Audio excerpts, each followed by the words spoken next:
सविता हाथ सिलाई मशीन पर कपड़े सिल रही थी। पुरानी होने की वजह से सिलाई मशीन जोर जोर से खटखट की आवाज कर रही थी। हे माता रानी, ये सिलाई मशीन कितनी आवाज कर रही है, ठीक से कपड़े भी सिल नहीं पाते।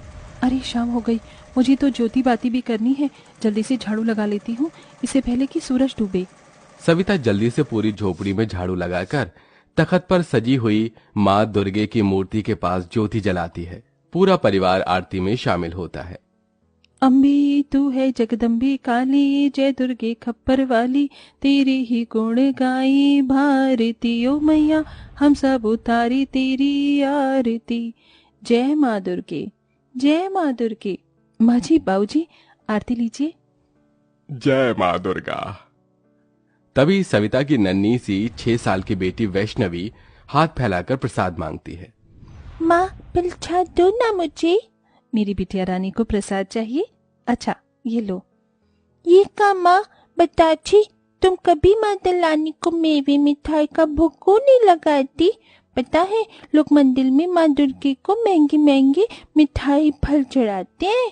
ये सुनकर बूढ़ी कुंती ने कहा, माता रानी ने जितनी हैसियत जिसे दी है वो मेवे मक्खन का भोग लगाएगा ही, लेकिन माँ दुर्गा हमारे परिवार को दुख ही दिए जा रही है। नहीं सासू माँ, माता रानी कभी अपने भक्तों को दुख और कष्ट नहीं देती। माँ दुर्गा तो दया की मूरत है। लाख दुखों में भी गरीब दर्जी सविता की भक्ति माँ दुर्गा के प्रति एकदम सच्ची है। जब कभी उसके परिवार का विश्वास माँ दुर्गा के लिए डगमगाता तो वो माँ दुर्गा के लिए उनके मन में आस्था और प्रेम जगाती थी।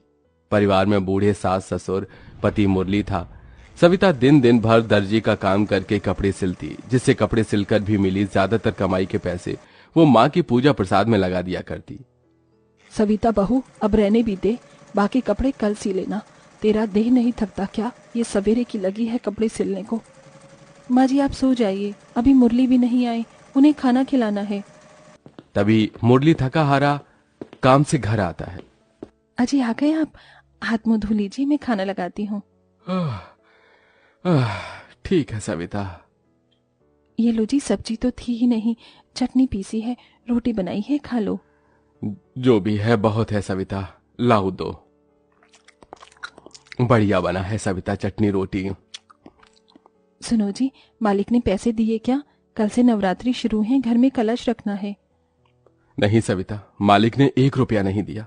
इसी आस में दिन भर चिलचिलाती धूप में काम किया, ईंट बालू ढोया। ये सुनकर सविता चिंता में आ जाती है। उस वक्त तो सविता अपने पति मुरली के सामने चिंता नहीं जताती, लेकिन सबके सो जाने के बाद माँ दुर्गा की मूर्ति के आगे आंसू बहाती है। हे दुर्गा मैया, ये गरीब दुखियारी दर्जी बहू किस तरह से कन्या पूजन करेगी और कैसे कलश बिठाएगी? क्या इस बार तो मेरे गरीब घर परिवार में नहीं आओगी? सविता किसी दूध छुड़ाए बच्चे की तरह बिलख बिलख कर सो जाती है। तभी सुबह के 6 बजे ही कोई उसका द्वार खटखटाता है। इतनी सुबह कौन होगा? सविता, ओ सविता, अरे दरवाजा खोलो। अरे ओ दर्जी सविता, दरवाजा खोलो। अरे मंदा जी, आप इतनी भोर को? हाँ, वो तुमने मेरे कपड़े सिले थे ना, तो उसके पैसे देने थे, वही देने आई हूँ, ये लो। जैसे ही मंदा गरीब दर्जी सविता के हाथों में पैसे रखती है तो उसकी आंखें डबडबा जाती हैं। बहुत बहुत धन्यवाद मंदा जी, धन्यवाद मैया, अब मैं इन पैसों से कलश बिठा पाऊंगी। सविता बाजार से मिट्टी के कलश, जौ, नारियल, चुनरी, फूल, प्रसाद लेती है। हे भगवान, सारे पैसे तो इन सब सामान में खर्च हो गए।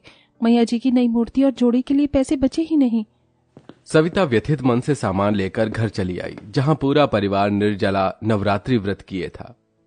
बहू सामान ले आई, चलो अब जल्दी से कलश स्थापना कर लेते हैं। मगर मूर्ति कहाँ है?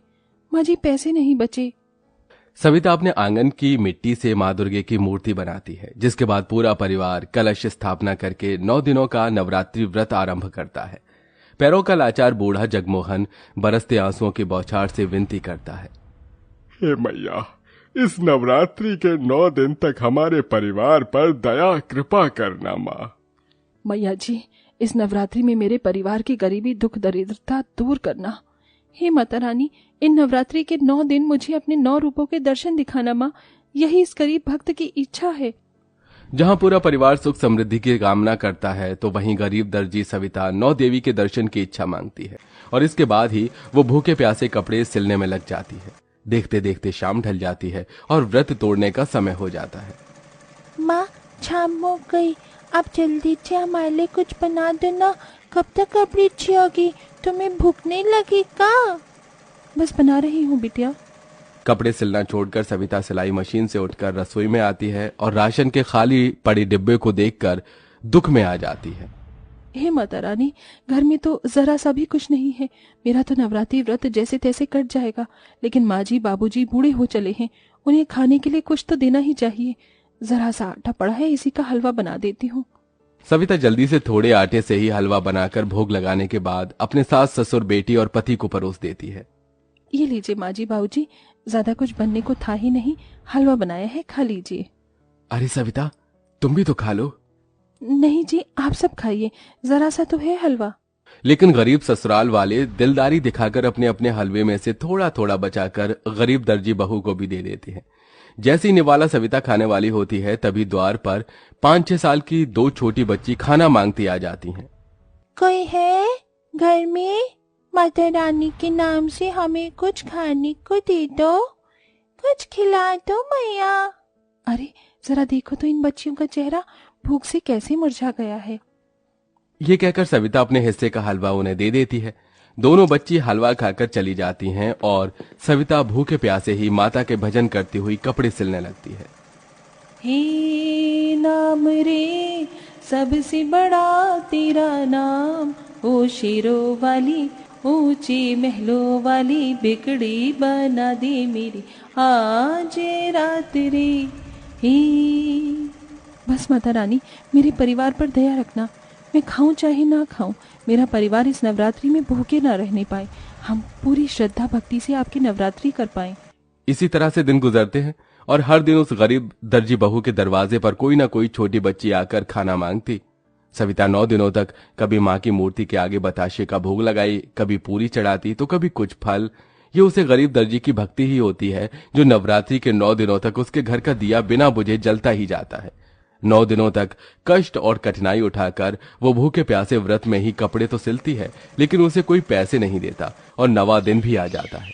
तड़के सुबह से ही सभी के घरों से हलवा पूरी चने के प्रसाद की खुशबू उमड़ रही थी। माँ, हम कंजक का प्रसाद कब बनाएंगे? आज तो नवरात्रि है। माँ जी, मैं पैसे मांगने जा रही हूँ, देखती हूँ कोई अगर पैसे दे दे। कविता आस पड़ोस के घरों में जाती है।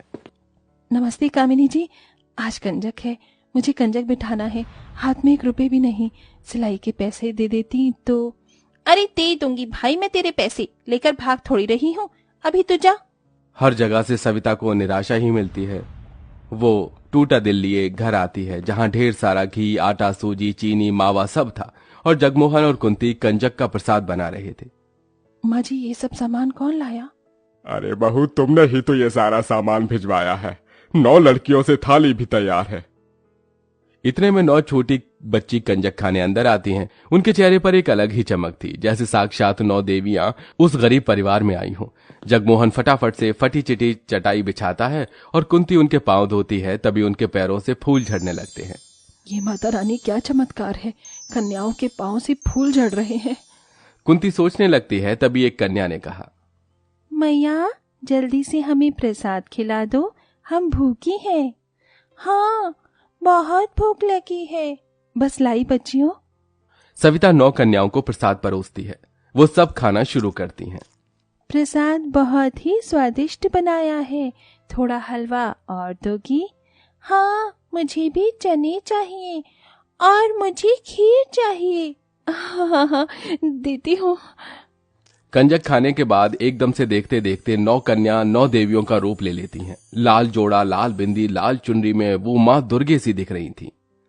हे माँ दुर्गा, 9 देवियों के दर्शन पाकर मैं धन्य हुई। मेरा नवरात्रि व्रत सफल हुआ। माँ सविता, तुम्हारे मन में मेरे प्रति सच्ची भक्ति है।